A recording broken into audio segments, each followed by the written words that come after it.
director Sanjay Leela ভানসালীয়ে কিয় অৰিজিত সিঙৰ গীত নিজৰ ফিল্মৰ পৰা বাদ দিছিল মিউজিক প্ৰগ্ৰামাৰ হিচাপে অৰিজিতে ক'ত কাম কৰিছিল আৰু কেনেকৈ অৰিজিত আজিৰ সময়ৰ আটাইতকৈ বিখ্যাত ছিংগাৰ হ'ল জানিম এই ভিডিঅ'টোত আহক আৰম্ভ কৰোঁ যোৱা কিছু বছৰ ধৰি সফলতাৰ শিখৰত থকা অৰিজিতৰ এটা এনেকুৱা সময় আছিল য'ত তেওঁ কম্পিট কৰা ৰিয়েলিটি শ্ব'ৰ পৰা বাহিৰ হ'বলগীয়া হৈছিল 2005 চনত ফেম গুৰুকুল নামৰ ছিংগিং শ্ব'ত তেওঁ 6 নম্বৰ পজিশ্যন পাইছিল এই শ্ব'টোৰ সময়ছোৱাতে সঞ্জয় লীলা ভানসালীয়ে তেওঁৰ প্ৰতিভাৰ উমান পাইছিল আৰু নিজৰ ফিল্ম সাৱৰিয়াত ইউ শাবনামী গানটো অৰিজিতৰ দ্বাৰা গোৱাইছিল কিন্তু পিছত ফিল্মখনৰ স্ক্ৰিপ্টত কিছু হাল সলনি হোৱাত অৰিজিত সিঙৰ ভাৰ্চনটো ৰিলিজ নহয় ইয়াৰ পিছত টিপছ কোম্পানীৰ হেড কুমাৰ তুৰানীয়ে অৰিজিতক এখন এলবামৰ বাবে চুক্তিবদ্ধ কৰে কিন্তু দুৰ্ভাগ্যবশতঃ এলবামখন ৰিলিজ নহল যি কি নহওক সেই সময়ত যিহেতু গানৰ বিভিন্ন ৰিয়েলিটি শ্ব' প্ৰচাৰ হৈ আছিল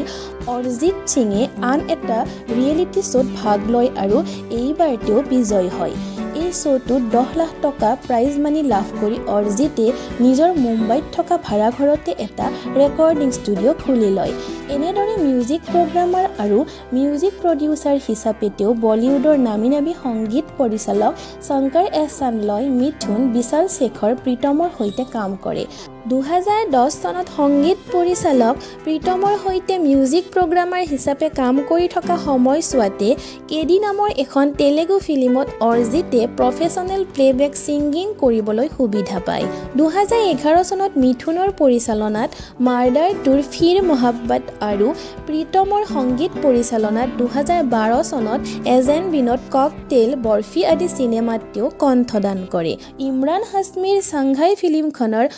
ভেজি দোৱা গানটোৰ বাবে অৰিজিতে মিৰ্চি মিউজিক এৱাৰ্ডৰ বেষ্ট আপকামিং মেল ছিংগাৰৰ এৱাৰ্ডো লাভ কৰে এনেদৰে দুই এটিকৈ গীত গাই থকা অৰিজিত সিঙৰ ডাঙৰ সফলতা আহে আশিকি 2 নামৰ ফিল্মখনৰ বাবে য'ত তেওঁ তুম হি হো গীতটিৰ বাবে বেষ্ট মেল ছিংগাৰৰ ফিল্মফেয়াৰ এৱাৰ্ড লাভ কৰে আৰু ইয়াৰ পিছৰ পৰা তেওঁ যিটো সফলতা লাভ কৰিছে সেয়া বহুতৰে বাবে সপোন মাথো ফ্ৰেণ্ডছ অৰিজিত সিঙৰ কোনটো গান আপোনালোকৰ ভাল লাগে কমেণ্ট ছেকশ্যনত জনাব আকৌ লগ পাম আন এটি ভিডিঅ'ত